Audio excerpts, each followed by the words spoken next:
شروع اللہ کا نام لے کر جو بڑا مہربان نہایت رحم والا ہے۔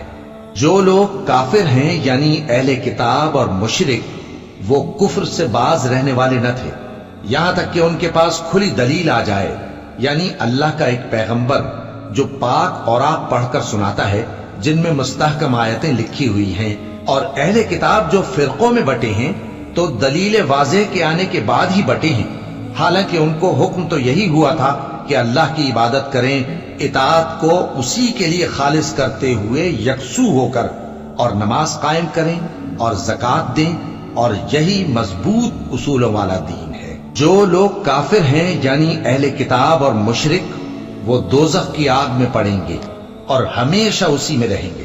یہ لوگ سب مخلوق سے زیادہ برے ہیں۔ بے شک جو لوگ ایمان لائے اور نیک عمل کرتے رہے وہ تمام خلقت سے بہتر ہیں۔ ان کا صلہ ان کے پروردگار کے ہاں ہمیشہ رہنے کے باغ ہیں جن کے نیچے نہریں بہ رہی ہیں، ہمیشہ ہمیشہ ان میں رہیں گے۔ اللہ ان سے خوش اور وہ اس سے خوش۔ یہ صلہ اس کے لیے ہے جو اپنے پروردگار سے ڈرتا ہے۔